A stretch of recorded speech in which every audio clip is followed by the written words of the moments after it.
ناظرین، میں ڈھونڈ رہا ہوں کہ سردار اختر جان مینگل کے جلسے پر کس نے حملہ کیا۔ ابھی میں اس کو ڈھونڈ ہی رہا تھا کہ یہ اعلان ہوا کہ یہ حملے کی ذمہ داری داعش نے قبول کر لی ہے۔ مجھے فون آیا اور انہوں نے کہا کہ ڈاکٹر صاحب یہ آپ کو پتا ہے داعش کون ہے؟ میں نے کہا جی نہیں، آپ بتائیے۔ انہوں نے کہا ڈاکٹر صاحب یہ داعش فوج خود ہے، یہ فوج کا ونگ ہے داعش، جس کو یہ افغانستان میں طالبان کے خلاف استعمال کر رہے ہیں، اور ان کو یہ بلوچستان میں لاتے ہیں، ان سے حملے کرواتے ہیں اور پھر ان کو آگے پیچھے کر دیتے ہیں۔ یہ فوج ہی نے کروایا ہے۔ اور میں نے پھر اس کے بعد آج پریس کانفرنس سنی ان کی، سردار اختر مینگل کی، اور پارٹی کانفرنس میں انہوں نے تقریر کی آج۔ اس میں انہوں نے کہا کہ یہ جو دہشت گردی ہے اس کے پیچھے صرف وردی نہیں ہے، بغیر وردی والے بھی ہیں۔ تو آج انہوں نے اس دہشت گردی کے جو پارٹنرشپ ہے پاکستانی اشرافیہ کی اور پاکستانی ملٹری اسٹیبلشمنٹ کی، اس کو بھی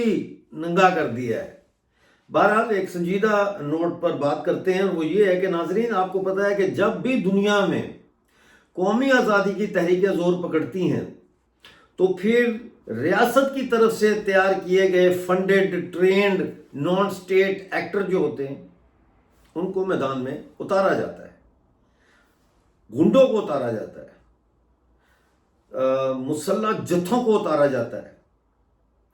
مذہبی مدرسے کے ٹائپ جو بچے ہوتے ہیں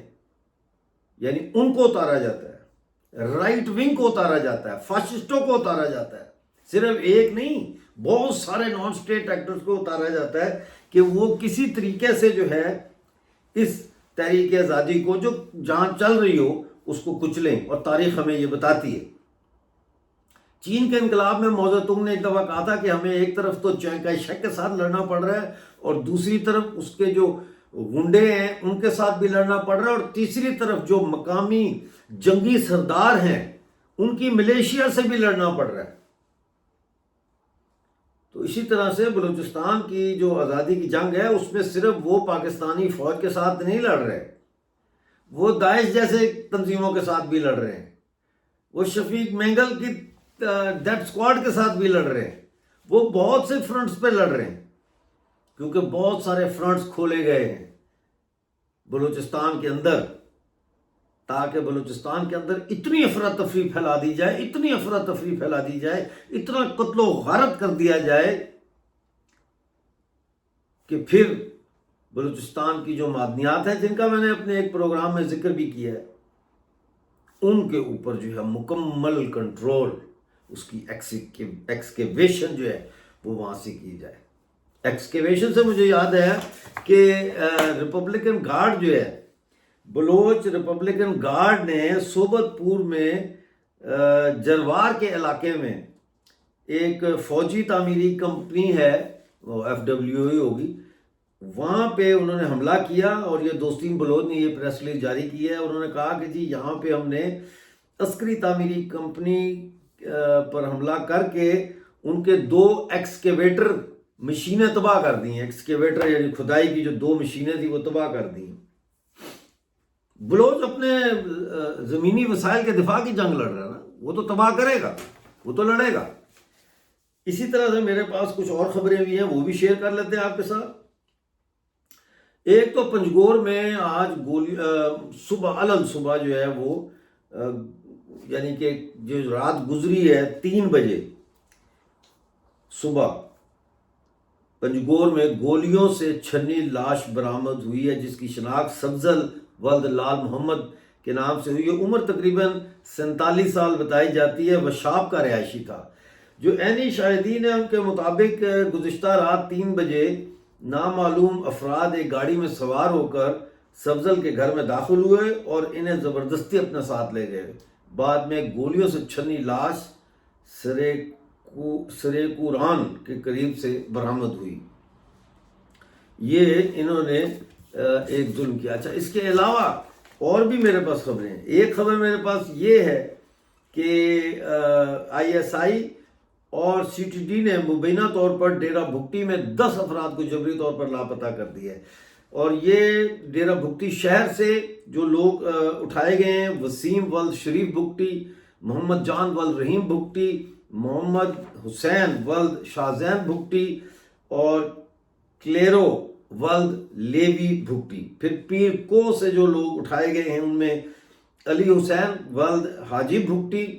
عبدالستار ولد کہور خان بھگٹی، بلک شیر ولد تاج محمد بھگٹی، عطا محمد ولد علی بیگ بھگٹی، نواب خان ولد مور خان بھگٹی، صدیق ولد شیر محمد بھگٹی اور گلزار ولد شازو بھگٹی شامل ہیں۔ ان کے اوپر ناظرین الزام لگایا گیا کہ یہ برامداغ بھگٹی جو ہے ان کی حمایت کا ان پہ الزام لگایا ہے۔ وہ الزام تو جو مرضی آپ لگا دیں،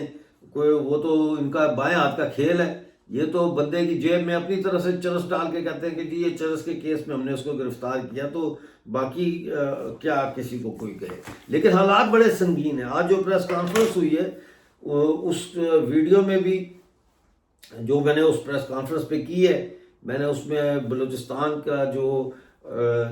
ابھی بھی کائنڈ آف پرو پاکستان آئین کے دائرے میں رہتے ہوئے سیاست کرنے والے لوگ جو ہے ان کا میں نے بتایا، اور میں نے پچھلی ویڈیو میں تو میں نے بتایا تھا کہ ریاست جو ہے وہ بلوچ آزادی پسندوں کو کام خود کر رہی ہے، یعنی کہ جو یہ ہیں صدار اختر مینگل جیسے لوگوں کو خود دھکا دے کے اپنے سے دور کر رہی ہے، اور خود ان کو جو ہے وہ مجبور کر رہی ہے کہ یہ بلوچ آزادی پسندی کی جو تحریک ہے اس کا حصہ بن جائے۔ اب اس میں ایک بڑی دلچسپ بات مجھے کسی نے کہی، انہوں نے کہا ڈاکٹر صاحب یہ جو حملہ ہوا ہے اس حملے کے بعد بہت بڑی